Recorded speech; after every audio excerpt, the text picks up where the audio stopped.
بسم اللہ الرحمن الرحیم۔ السلام علیکم دوستو، ہماری زندگی کی ابتدا آدم علیہ السلام کی پیدائش سے ہو گئی تھی۔ آدم علیہ السلام کی پیدائش سے پہلے دنیا میں کیا تھا؟ دنیا میں کون سی مخلوق آباد تھی؟ آئیے اس کے بارے میں جاننے کی کوشش کرتے ہیں۔ تو دوستو، ویڈیو میں آگے بڑھنے سے پہلے آپ دوستوں سے گزارش ہے کہ ہمارے چینل کو سبسکرائب کر کے گھنٹی کا نشان ضرور دبائیں تاکہ ہماری اس طرح کی ویڈیوز آپ لوگوں کو بر وقت ملیں۔ تو چلیے دوستو، ویڈیو کی آغاز کرتے ہیں۔ دوستو، حضرت آدم علیہ السلام سے پہلے دنیا میں جنات آباد تھے۔ جنات کی پیدائش اور ان کی 1.5 لاکھ سالہ زندگی کی رویداد۔ جن اہل عرب از روئے لغت جن ہر اس چیز کو کہتے ہیں جو نظر نہ آ سکے۔ فرشتے بھی ہمیں نظر نہیں آتے، اس لیے اہل عرب فرشتوں کو بھی جن کہتے ہیں۔ بہشت بھی ہماری نظر سے پوشیدہ ہے، اس لیے لغت عرب میں بہشت کا نام جنت ہے۔ جن کے اصطلاحی معنی کیا ہے؟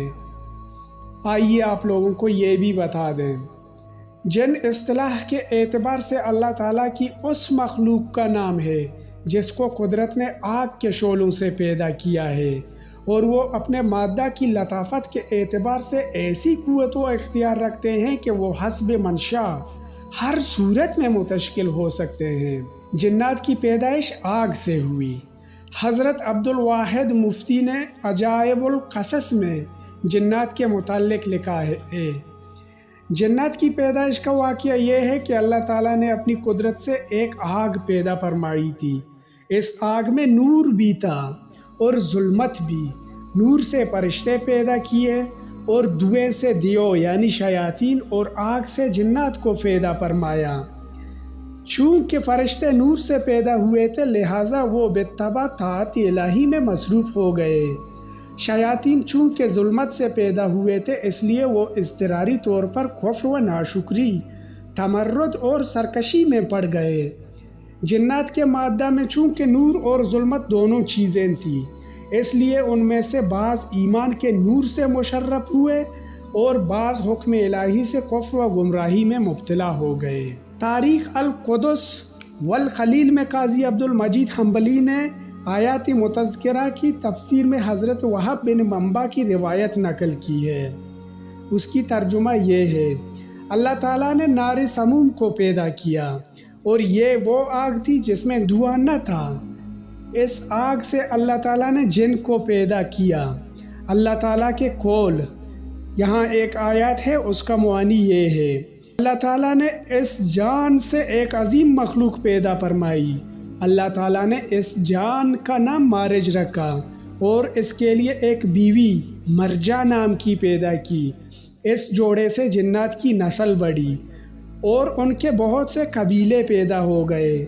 روایات متذکرہ بالا سے اتنی بات اور زیادہ معلوم ہوئی کہ جنات کی پیدائش بھی اس عالم میں اسی طرح ہوتی تھی جس طرح حضرت آدم علیہ السلام سے بنی نوع انسان پیدا ہوئے تھے۔ حضرت مولانا شاہ عبدالعزیز صاحب نے فتح العزیز میں جنات کی پیدائش کا تذکرہ ان الفاظ میں کیا ہے: اللہ تعالیٰ نے ایسی مخلوق بھی پیدا فرمائی کہ جس کے وہم و خیال کی طاقت عقل و شہوت اور غضب پر غالب ہے، اور یہ غلبہ اس حد تک ہے کہ ان کے ہر اختیاری فعل میں عقل اور شہوت یا غضب ان کے وہم و خیال کے تابع ہو کر رہتی ہے۔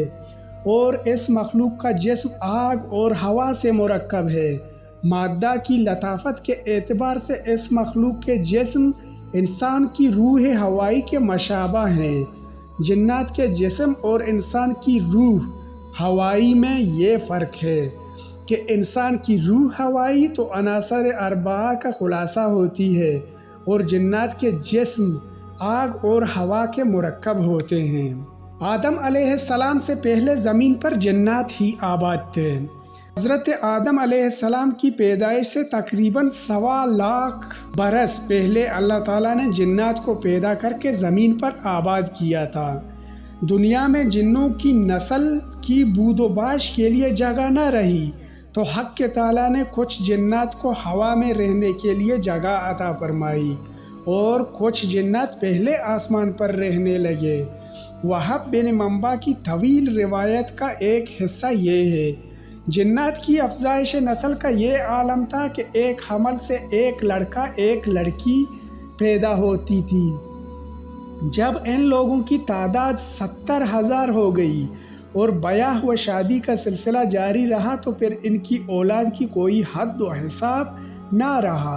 ابلیس نے بھی بنو الجان کی ایک لڑکی سے بھی شادی کر لی، اس کے بھی بہت سی اولاد پیدا ہوئی، اور جن اور جان کی نسل کے لیے دنیا میں رہنے کے لیے جگہ نہ رہی تو اللہ تعالیٰ نے جان کو تو ہوا میں رہنے کے لیے مقام عطا فرمایا، اور ابلیس اور اس کے اولاد کو پہلے آسمان میں رہائش کے لیے جگہ دی، اور ان دونوں کو اپنی طاعت و عبادت کا حکم بھی دیا۔ اب چونکہ زمین خالی ہو چکی تھی، زمین پر خدا کا کوئی ذکر کرنے والا نہ رہا تھا، تو آسمان اپنی بلندی اور رہنے والوں کی نسبت زمین پر فخر کرنے لگا۔ اللہ تعالیٰ کی پیغمبروں کی آمد۔ زمین کی فریاد اور نالہ و زاری سن کر حق تعالیٰ نے زمین کو تسلی دی کہ میں ان شریروں کی ہدایت کے لیے اپنے رسول بھیجوں گا۔ چنانچہ حق تعالیٰ نے جنات کی ہدایت کے لیے 800 رسول بھیجے۔ جنات کی تبلیغ کے لیے دوستو اللہ تعالیٰ نے 800 رسول بھیجے، مگر جنات نے کسی ایک رسول کی بھی صحیح طور پر اطاعت نہ کی۔ کعب احبار فرماتے ہیں کہ اللہ تعالیٰ نے جنات میں سب سے پہلے جس نبی کو ہدایت کے لیے بھیجا تھا ان کا نام عامر بن امیر بن الجان تھا۔ جنات نے ان کو قتل کر دیا۔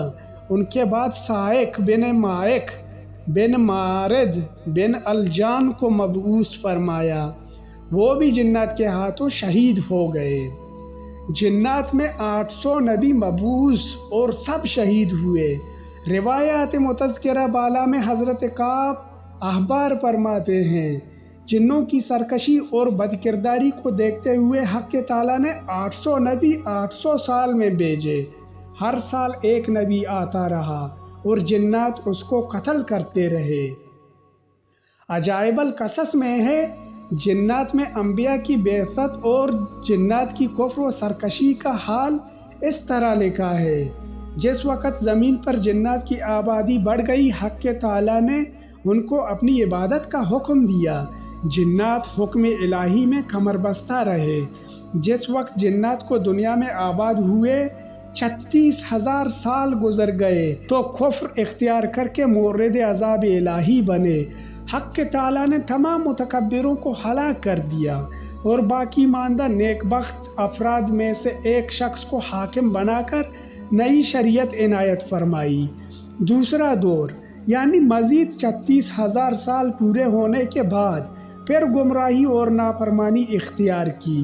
اس بار عذاب الہی نے ان کو ٹھکانے لگا دیا، اور جو لوگ بچ رہے ان میں سے پھر ایک شخص کو اللہ تعالیٰ نے ان سب کا حاکم بنایا، اور دوسرا دور ختم ہوتے ہی پھر فتنہ و فساد کا دور شروع ہو گیا۔